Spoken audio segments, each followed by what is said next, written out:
Las 6 de la mañana con 24 minutos, 6:24. Vamos a dar la bienvenida a Mauricio Alarcón, director de la Fundación Ciudadanía y Desarrollo. En el área de transparencia, la Asamblea Nacional del Ecuador no llega ni al 50% de la nota, según el Índice Latinoamericano de Transparencia Legislativa del 2023. El ranking se elabora con la participación de más de 30 organizaciones de la sociedad civil de 15 países de la región. ¿Cuál fue la calificación de la legislatura y a qué se debe? Pues, como les decimos, no llega ni al 50% en la nota de transparencia. ¿A qué se debe, Mauricio? Buenos días. Hernán, un saludo para ti y para nuestra audiencia de Notimundo al Día. Creo que hay que poner un punto de partida importante. El Índice Latinoamericano de Transparencia Legislativa no está evaluando la gestión del periodo legislativo que acaba de empezar hace un mes. Evalúa el desempeño, el funcionamiento, la estructura y la institucionalidad de la función legislativa de Ecuador, independientemente de quién está al frente, independientemente de quiénes son los 137 legisladores que la componen. En ese sentido, vemos que Ecuador una vez más aparece por debajo de la media, aparece con una puntuación similar a la de índices pasados, ratificando sobre la base de las 4 dimensiones que se evalúa, que hay mucha normatividad pero poca implementación, que hay una deficiente gestión legislativa, trabajo legislativo, a pesar de que se presente algunos temas vinculados a la agilidad normativa, que aún hay deficiencias en lo que significa manejo presupuestario y transparencia de las cuestiones financieras, y finalmente que la participación ciudadana, aunque muy cacareada por algunos sectores legislativos, termina siendo simplemente más de lo mismo, presencia ciudadana para avalar decisiones que ya están tomadas. A diferencia de otros países de la región, hay mucho trabajo por delante y estos índices que se presentan de manera bianual lo que buscan es constituirse en una oportunidad para que ahí sí las autoridades actuales tengan en cuenta dónde están las falencias y empiecen a trabajar para subsanarlas. Ahora bien, tú mencionabas algo importante, la Asamblea tiene muy pocas semanas de trabajo, sin embargo, se han ejecutado algunas leyes, normas, discusiones, digamos que por lo menos evidencian un poquito más de trabajo que la Asamblea anterior. Y en eso internamente deberíamos, digamos, valorar lo que sí se está haciendo, evidentemente, aunque los acuerdos políticos siempre le quitan esa legitimidad de que las cosas sean como tienen que ser. Efectivamente, Hernán, y tú lo has dicho, no sería responsable de parte de nosotros decir, sobre pretexto de la coyuntura, que estamos evaluando, insisto, lo que se ha hecho durante este poco más de un mes en funciones de la Asamblea actual. De ninguna manera. Lo que se está evaluando en este caso de Ecuador es la institución. Es más, la evaluación que se hizo, la revisión de todos y cada uno de los indicadores en cada una de las dimensiones, tuvo fuertes tropiezos, porque no te olvides, Hernán, que cuando se disolvió la Asamblea Nacional por la mal llamada muerte cruzada, el país hasta se quedó sin página web de la Asamblea Nacional, sin los datos de lo que fue la gestión anterior y sin muchas otras cuestiones de archivo que son fundamentales para entender incluso la política nacional.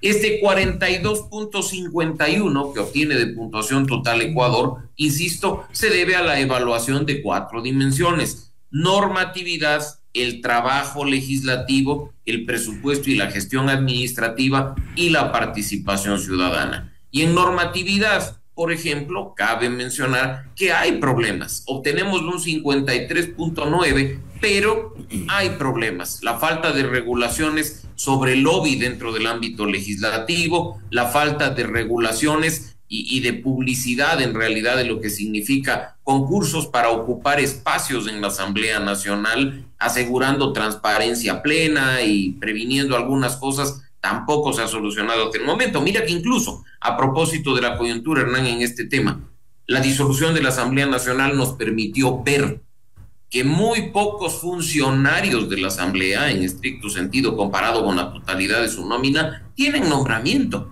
Incluso hay funcionarios que de una manera bastante anómala tienen durante muchísimos años contratos temporales, lo cual no le sienta bien a la institución. Los responsables de haber mantenido viva la función legislativa en la época de muerte cruzada son precisamente esas personas que cargan sobre sus hombros hasta la historia legislativa. Y finalmente, los temas vinculados, y que lo hemos venido trabajando en Parlamento Abierto y que se considera un problema, como una cuestión vinculada a la declaración de intereses de los legisladores para prevenir que, por ejemplo, los asambleístas legislen para beneficio propio y que lo hagan pensando más en el país que sus propios intereses particulares. Tomando en cuenta que la Asamblea Nacional estuvo más de 6 meses disuelta, resulta totalmente indispensable una reestructuración. No sé si la están haciendo, no sé si están pensando en que se viene también un año electoral, es decir, también se van a cambiar a los miembros de la Asamblea en 1 año y medio. Y claro, esta Asamblea tiene el reto de por lo menos colocarse sobre los índices, que no será muy difícil supongo, sobre los índices de popularidad que en las últimas 2 asambleas dejaron un mal precedente. Al parecer las cosas hasta ahora están bien, salvo algunas cositas por ahí que quieren apuntar hacia la impunidad, y que el país, veo, está muy vigilante, sobre todo de la transparencia de cómo se manejan las cosas, ¿no? Esto de la discusión del señor Jorge Glass, someter a un exfuncionario como autorizando para un juicio penal, esto sin duda alguna dejó un mal sabor. Lo primero, Hernán, y creo que es importante, hace pocas semanas escuchamos al presidente de la Asamblea Nacional, Henry Kronfle, hacer una evaluación de cómo había recibido la Asamblea, de cuál era la situación, por ejemplo, de la transición de archivos de algunas comisiones, de lo que había pasado con el presupuesto, con los funcionarios. Creo que el diagnóstico lo han hecho ya.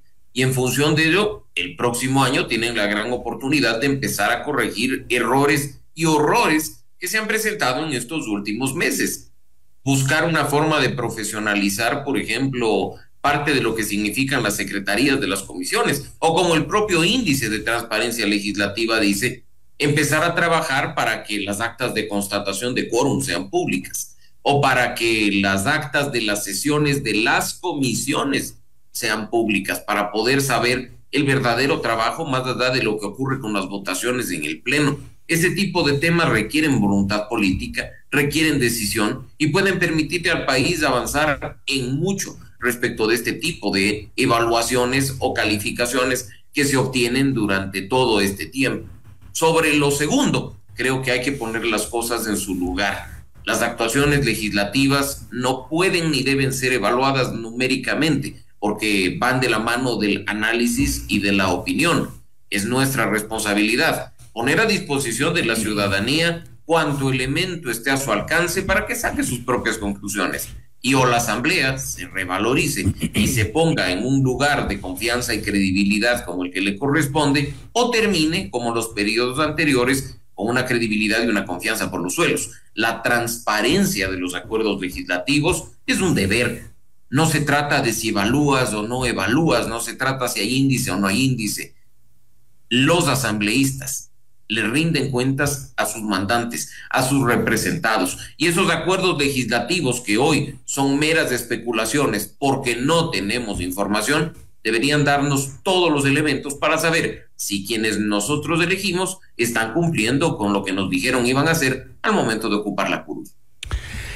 ¿Cuáles son los retos que tienen los asambleístas para el 2024? Porque en estas cortas semanas, si bien es cierto, han demostrado la posibilidad de llegar a acuerdos puntuales en lo político y en temas específicos, ¿qué pasaría o qué debería pasar en el 2024, que es el año en el que más trabajo deberían dar? Definitivamente creo que van a tener un gran trabajo vinculado a los proyectos ley de urgencia en materia económica que enviará el presidente Noboa. No creo que se conforme con este segundo, vinculado precisamente a los temas energéticos. Al parecer, sí cumplirá aquello que nos dijo en campaña, de que le enviará a la Asamblea un proyecto por mes, de tal forma que empiece a trabajar en cuestiones vitales a su juicio y de orden de economía nacional. Ese es un tema que deberá ser muy tenido en cuenta por los 137 legisladores. No te olvides que no es solo un trabajo, Hernán, de la comisión específica que trabaja estos temas desde lo económico, sino de la totalidad de los integrantes de la Asamblea. Hay retos por delante también, considerando que muchos de ellos, ojo, buscarán volver a ocupar la curul durante los próximos 4 años, del periodo 2025-2029. ¿Y por qué eso representa un reto?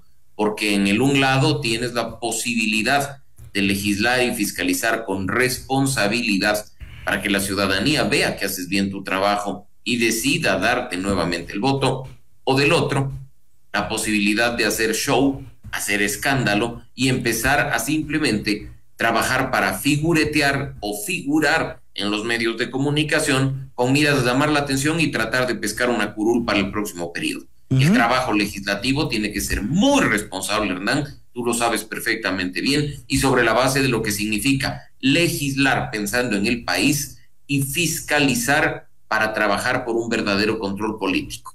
Esperemos que eso en general pueda verse durante 2024, más allá de las aspiraciones electorales de cualquiera de los 137. Que nunca pierdan de vista que el país siempre los está evaluando, los está mirando, le interesa la información que sale de la Asamblea. Esto último que hizo el presidente de la Asamblea, Henry Kronfle, fue muy criticado en el sentido de que pidió vacaciones en un momento y en un tema tan importante como lo de Jorge Glass, y creen que al país le hacen el tonto, pero no. El país reacciona, critica, ha sido muy duro con el presidente de la Asamblea. Transparencia. Lo venimos diciendo, Hernán, desde hace mucho tiempo, y qué bueno que tú lo resaltes en este espacio. La ciudadanía no come cuentos. El político que cree que puede menospreciar la inteligencia del ciudadano está ya cometiendo un gravísimo error.